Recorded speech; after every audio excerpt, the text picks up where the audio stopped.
I'm Blugoblin here. Thank you for joining me for my cover review for this week in June 2012. I want to thank you all for joining me here again. Before I get started, I want to tell you about a little bonus I got for this video. I'm going to put the link in the description to my official review for this is for all my friends who are wrestling fans just like me, but I am putting a link in the description to my review for the Ring of Honor pay-per-view Best in the World 2012. I thought the show was really good. It had some major flaws, but overall it was entertaining. I'm gonna put my review for that show in the description. And fair warning, there is some of the reviews are some parts of the review are brutal, so just bear in mind, okay? Now, onto the books here. I'm going to start with Marvel and end with DC, and we got an independent in between. So we're going to start things off with the world's greatest superhero, The Amazing Spider-Man 688. But this didn't make the pick of the week, but it sure as hell makes my cover of the week. That is an awesome cover. Love it. Dan Slott, once again, no slouch to writing some good stuff for Amazing Spider-Man. Oh, and by the way, Mr. Slott, I want to personally thank you for wishing me a happy birthday last week. Thank you very much, sir. Appreciate it. And Giuseppe Camuncoli, I know I probably mispronounced your name, sir, and I do apologize. But the artwork in here is really good. The story is phenomenally well done. Just can't help but notice it's a little coincidental that we're getting a Lizard story around the exact same time of the big arrival of The Amazing Spider-Man in the box office. This kind of happened before, hasn't it? I distinctly remember Back in Black, the Back in Black storyline for the Spider-Man franchise came out around the same time Spider-Man 3 came out in the box office. But yeah, as part one of the Return of the Lizard here is very, very well done. Great dialogue, great action. The storytelling is solid, very well represented. There's a scene where Peter is in Mary Jane's new nightclub. I know a lot of people probably have already touched on this, but I want to touch on this too. Peter and Mary Jane have a very in-depth conversation about what's been going on in Peter's life here lately. The whole Spider Island, and then the mishap with Doc Ock and the Sinister Six and everything. Mary Jane is written very intelligently in here. Very well. What happens is Peter goes on and on. He's still moping about the loss of Silver Sable, and rightfully so. But here's the thing. Mary Jane points out something that I completely agree with, 100%. As soon as Peter reminds her, as us readers are reminded for like the 20 millionth time, Peter made a vow, as long as I'm around, no one dies. And Mary Jane points out, she says, Peter, that is the stupidest thing I've ever heard you say. And I completely agree with her. That is very stupid. That is a very stupid thing to say. That's not something even a superhero can proclaim. How can you... there's literally millions of people, billions of people on the planet, and you got millions in the New York State area, and it's like, how can you stop someone from getting killed?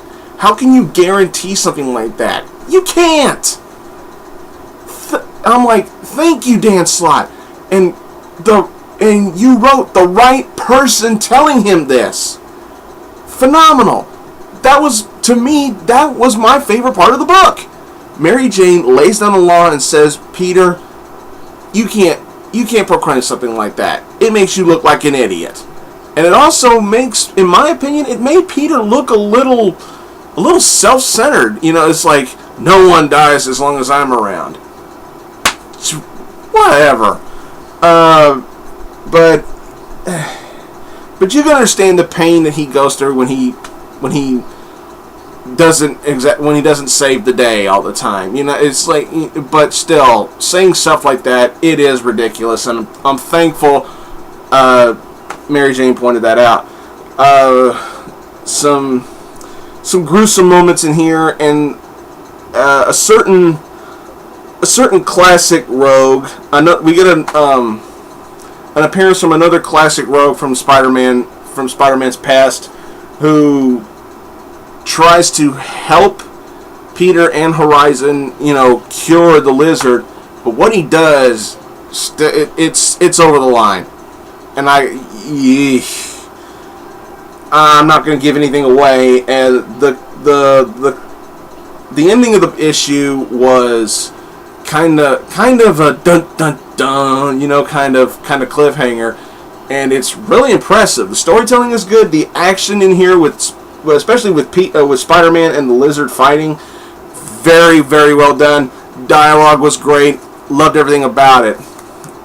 It was good. Pick this up. You'll have to excuse me if I don't seem as energetic or as upbeat as I usually am. I've got a slight headache. Okay? So just bear with me. Moving on, we got Hit Girl #1. The little bitch is back. I was ready for this. This is something I knew I wanted to have. Mark Millar, John Romita Jr. To me, John Romita Jr.'s artwork really, really shines in books like this. However, was this a stellar beginning to a Hit Girl series? No. But I'm not saying the book was bad. It's just, this was just a slow beginning to a Hit Girl series. We got, but it was good. It was really good for what it was. I guess I went into it expecting too much. I knew I wasn't going to get too much violence or too much gore. It's only the first issue. But I still feel like I maybe went into reading this expecting more than what I actually got. Good dialogue for the most part. A lot of fucks and shits and cunts and stuff like that. It's the same formula that was used for Kick-Ass. This is a spin-off of Kick-Ass with Kick-Ass in it, and we get an interesting yet very kind of scene featuring the former Red Mist, who now goes by the name The Motherfucker. And in this issue, the primary plot point of the story right now in this issue is Mindy, Hit Girl, trying to learn how it is to be a normal kid. Because, anybody who read Kick-Ass or watched Kick-Ass knows that Mindy didn't exactly have a normal childhood, and she doesn't know how to be normal. And her and Kick-Ass make a deal. She says, I'll train you to be, she tells Kick-Ass, I'll train you to be my sidekick if you teach me how to be normal. And they have a little deal, and it's very well done, and in a very nice, and it's done in a very, very funny way too. With but I won't dare ruin that. It's a fun start to what could be a great series. I guess I expected too much, but overall it was still pretty good. All right, moving along. Spiderman #2. Yeah, I'm a hypocrite. I said I was done with everything associated with the Ultimate Universe and everything. Sue me. I've been hearing a lot of great things about Ultimate Spider-Man, and I have been reading the new Ultimate Spider-Man, but I review that on my Tumblr page. Because I don't buy the issues, I just read them, and then I just, I Google for the cover and write my review, and there you go. That's it. But in here, it's the crossover between we got the story is 616 Peter Parker that we know accidentally falls into the Ultimate Universe and meets the new Spider-Man, Miles Morales. Now, issue 1, if you want to know what I thought about issue 1, just go to my Tumblr page and look for my written review of issue 1. There you go. In here, Peter and Miles, let's say they get to know each other here. Let's just say that. And Miles actually, before I opened this up and started reading, I was expecting, okay, Miles is going to obviously look like a pushover. Peter's just obviously just going to show him up in every situation that they come across, and I was wrong. Miles and Peter actually, when they meet, they fight, because Miles is going on, spoilers here, Miles is saying, "You're Peter Parker! You're Peter Parker!" And Peter's like, "Whoa, hold on." It's like he's trying to, he doesn't know that he's in a universe where everybody knew who the original Spider-Man was, that it was a kid named Peter Parker. He doesn't know that yet, and they get to fighting, and Miles actually holds his own against the original Spider-Man, and it's very well done. Miles once again shows off the extra spider powers that Peter doesn't have, or that the Ultimate Peter didn't have. Very nice, very well done. The action was good. Bendis has always been a hit and miss kind of writer for me. This time he hits it. Pichelli's artwork in here is very well done. Peter meets the Ultimate Nick Fury, and he says, "Who are you?" He says, "I'm Nick Fury, director of S.H.I.E.L.D." He's like, "Uh-huh." I thought that was kind of a funny scene. But at the end of the issue, before the big cliffhanger at the end that I don't really want to ruin, but at the end, Peter asks a certain question about the Ultimate Peter Parker. He goes, "Is he dead?" And we don't get it, and that's when the big cliffhanger comes in, featuring this story's villain, Mysterio. Yeah, I think I might have just ruined it. But yeah, this was certainly better than issue 1 was. I'm invested. I'm gonna give this a try, and who knows, if it's good enough, maybe I'll go back to reviewing Ultimate books. But for now, I'm sticking with this, and it was actually really good. All right. Wolverine and the X-Men, number 12. Alright, let me see if I got this right.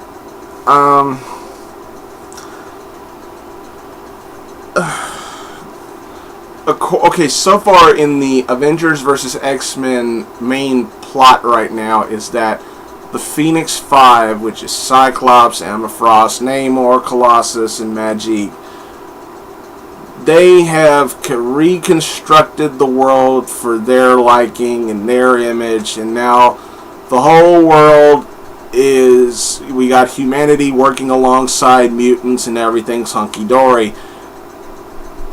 However, one thing I noticed right away is that the Phoenix Five seemingly might have, I think they just literally brainwashed everyone on the planet except the Avengers.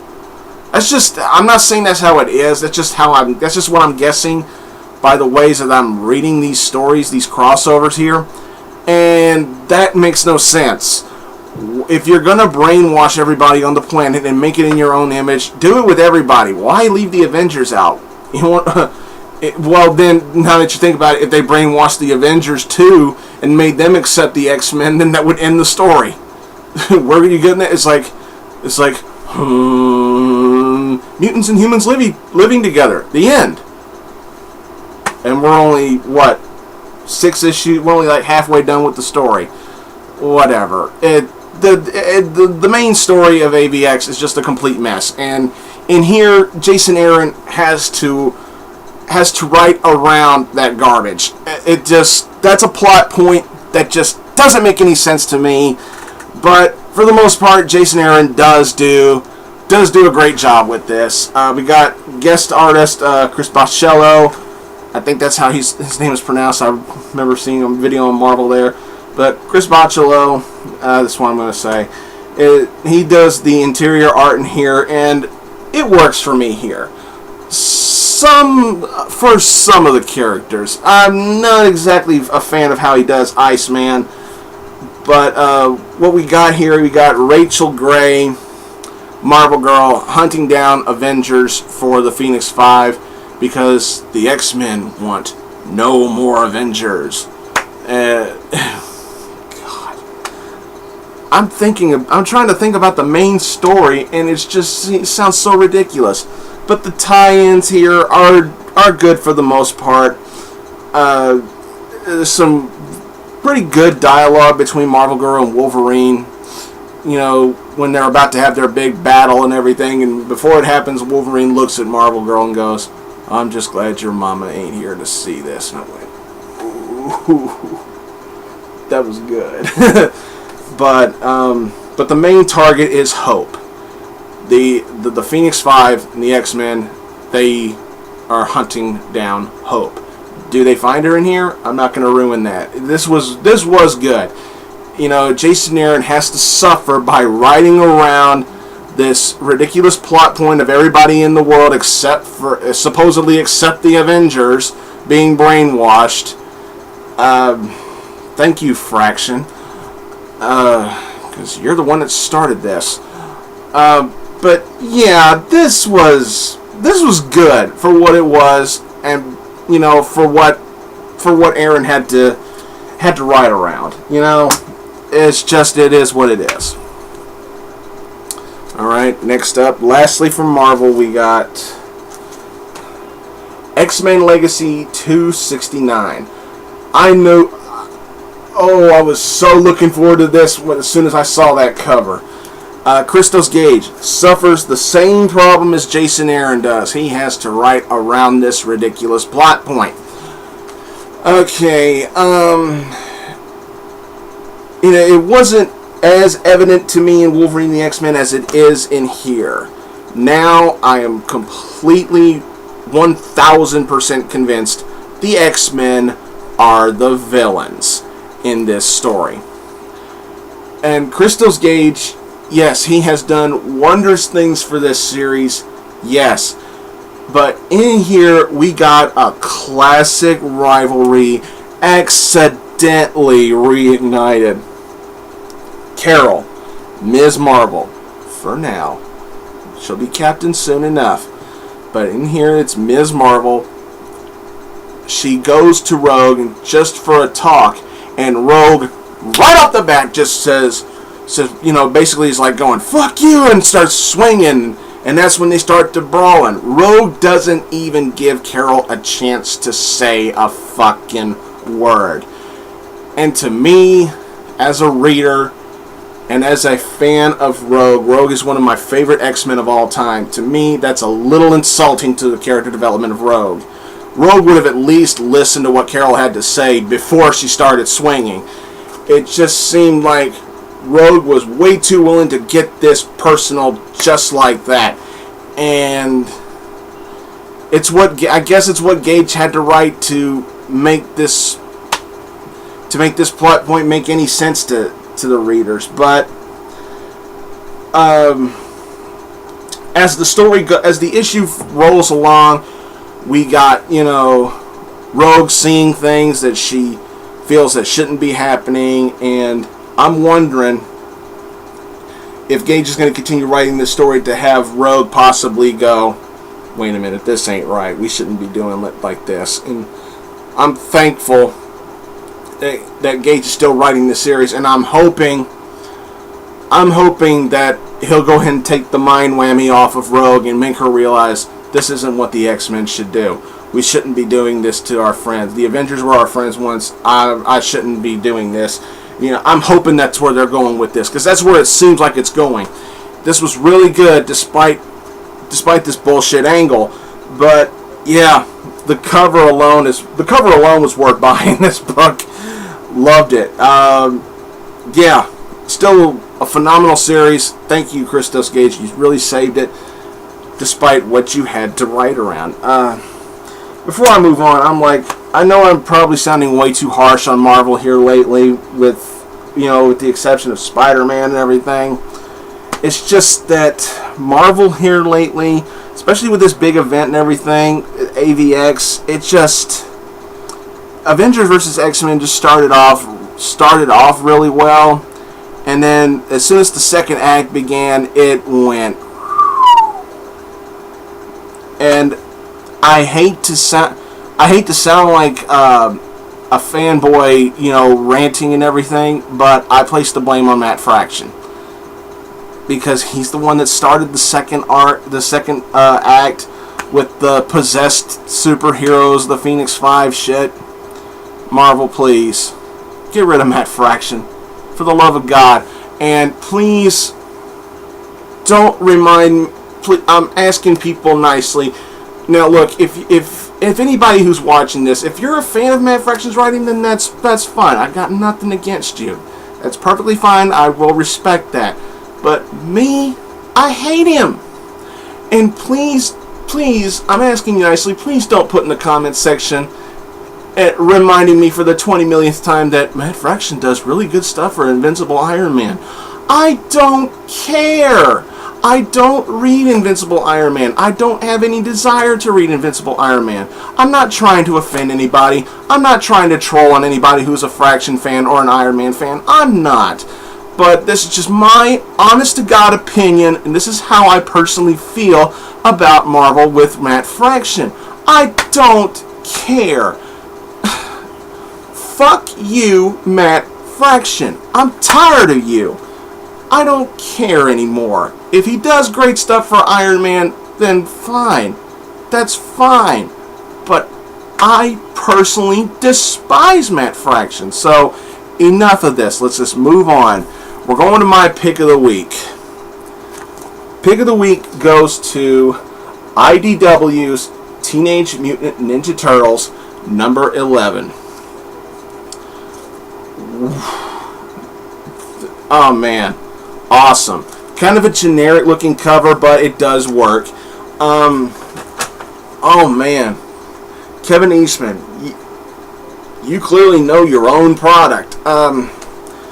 Wow. Was it the most action-packed issue of the series? Kinda. But what really makes this book work is that we get some kick-ass action from Splinter. Waltz's artwork, it's okay. I've seen better. Then again, I've seen worse. But in here, the dialogue, the action, the panels, they really, really sell this story. Splinter is fighting for his life. Literally.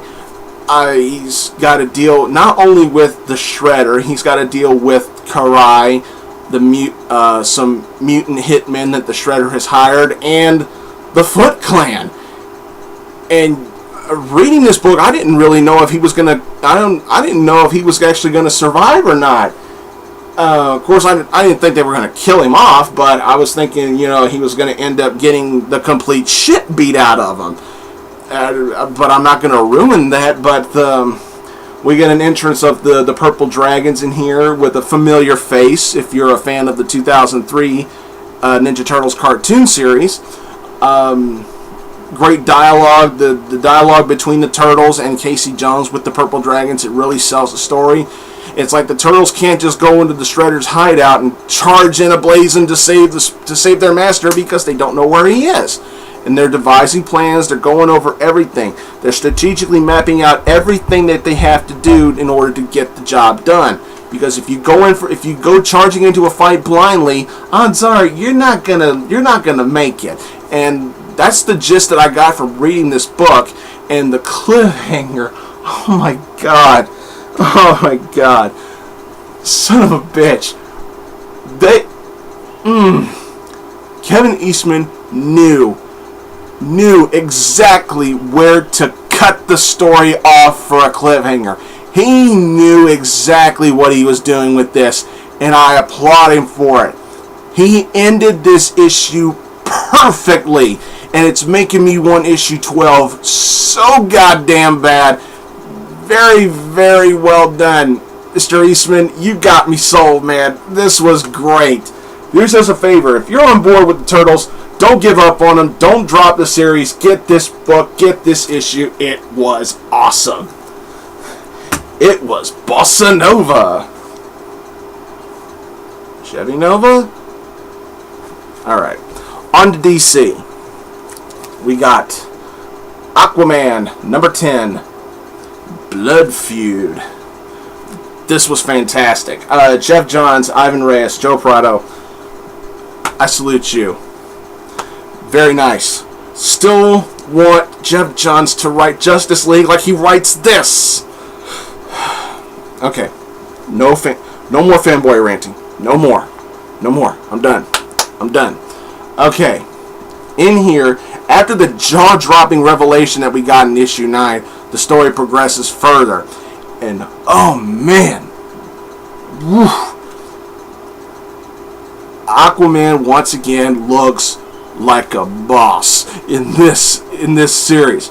Just great action, good backstory telling, good dialogue. The artwork is just simply phenomenal, and ever since the series began, I was ready for something like this, for Aquaman and Black Manta just tear each other apart.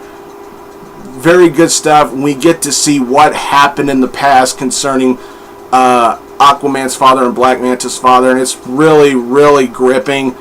Very well done, and comic books. The books this week have really done a really good job with cliffhangers, and this is no exception.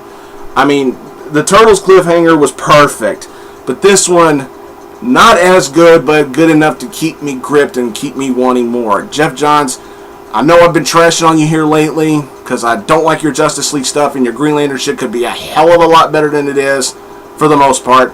But here, this right here is your best stuff here. And it's one of the best series out of DC right now. And if you're still one of those fans from the old days who always looked at Aquaman as a joke, get off your ass, go get this series and read it, and then you will change your mind. Aquaman is no joke anymore. He is now a 100% badass. This is good stuff. Alright, we're moving along.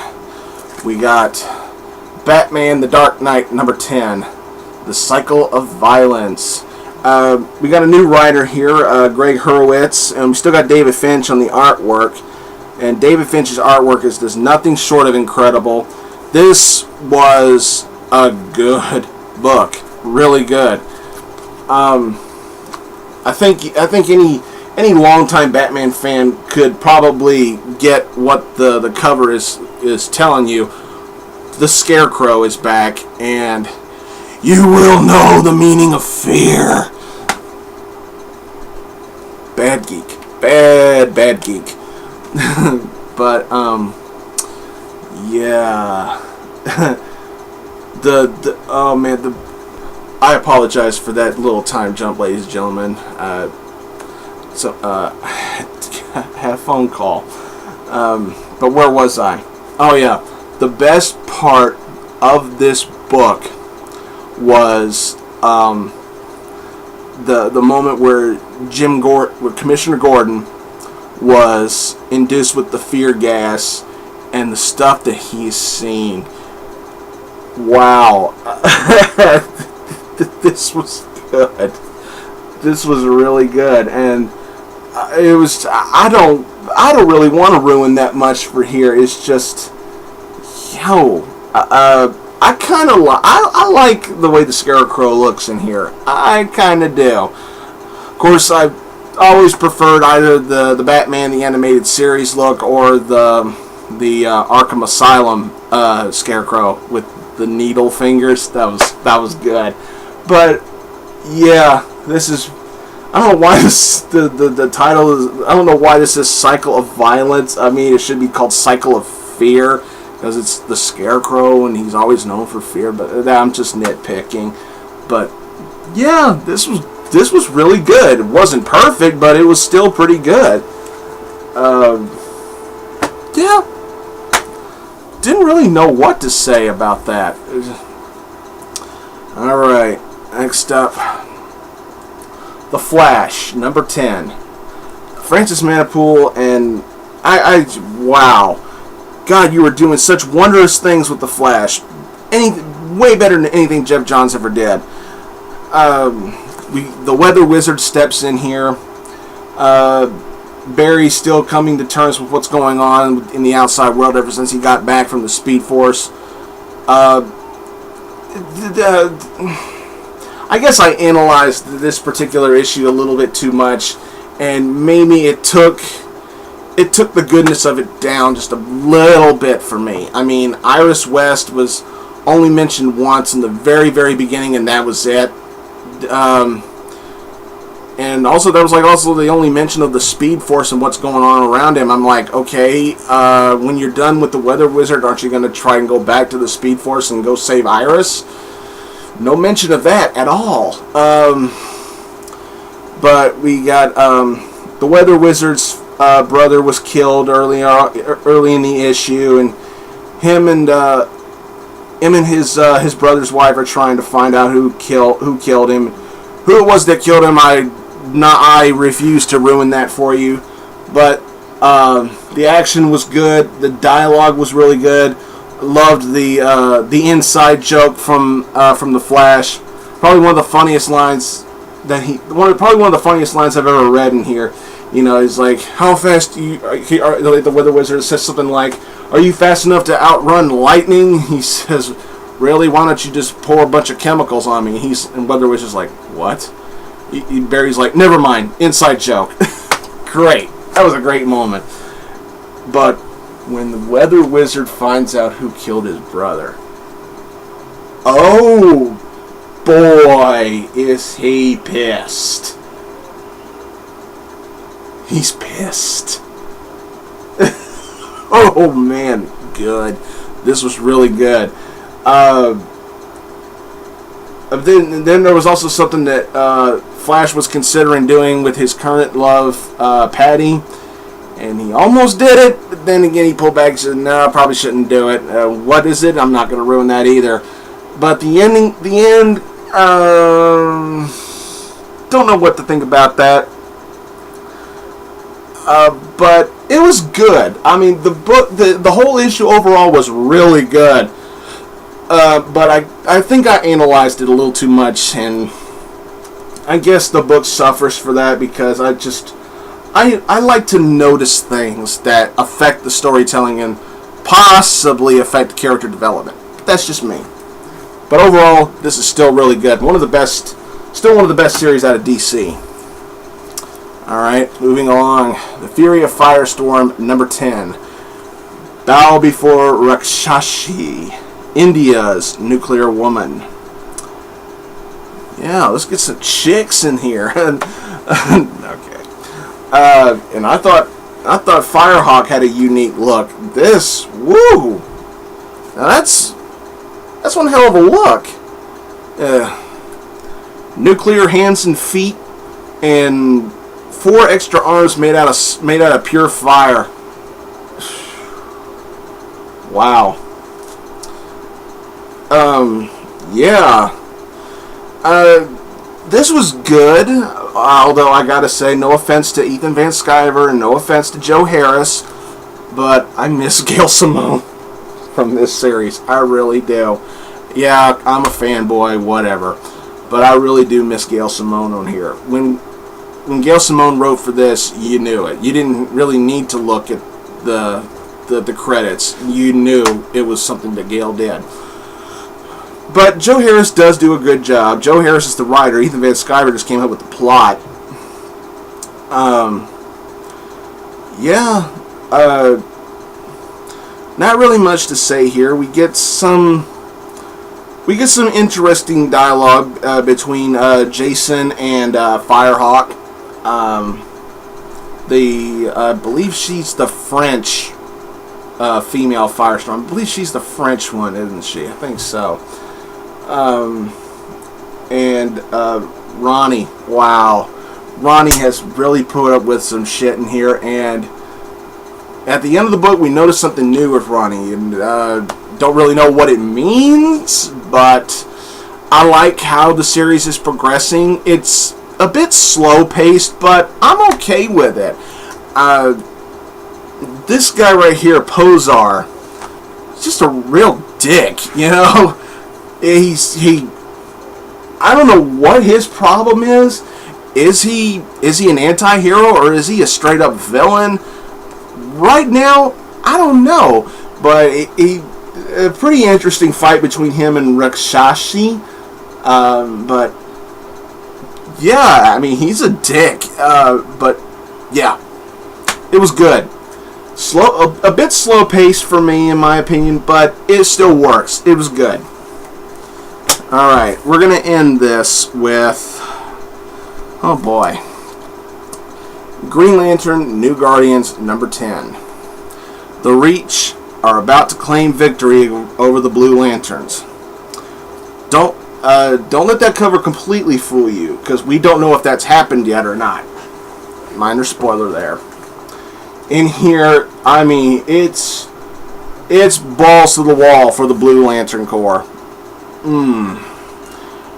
It's like, just when you think that the Blue Lanterns could come from behind and pull off an underdog victory, Kyle Rayner comes in and drops a bombshell that changes the whole game for them. It's like, okay, instead of coming from behind and forming an underground and performing an underdog victory, we may have to pull back to live to fight another day. And the drama and the tension in this story with this fight between the Reach, the Scarabs, and the Blue Lantern Corps is really depressing at times, because you feel for the Blue Lanterns. I'm a Blue Lantern fan, and it's their physical prowess and their fighting spirit is really put to the ultimate strain, and you just want to feel for these guys, and it's very well done. And some great lines in here from Kyle. I mean, Kyle enters the fray, literally crashing into the planet, and it damn near wipes him out. He's like, And somebody asks him, he's like, Kyle, are you okay? He's like, you should see the other guy. That was just great. But the revelation at the very end is like what Saint Walker talks about with a certain individual who I won't ruin. He talks about this person, this being, and I'm like, why are you so surprised? This kind of hurts the book a little bit, but I kind of saw this coming with what Saint Walker was talking about. I really kind of did. But, the story could get a little predictable, but overall, it's still very, very well done. Tony Bedard does a great job here. Very impressed. I am loving New Guardians. It's turning out to be quite the great series. That's all I can really say. Alright, that's all I got for this week, everybody. Don't forget to please subscribe to my second channel, Blugoblin X. I just posted a video thanking my friend Chris, the Mount Vernon Kid, for my birthday present that he got for me. Follow me on Twitter and on Tumblr, please. You won't regret it. I promise you that. Thanks again for watching, everybody, and until next time, I'll see you later.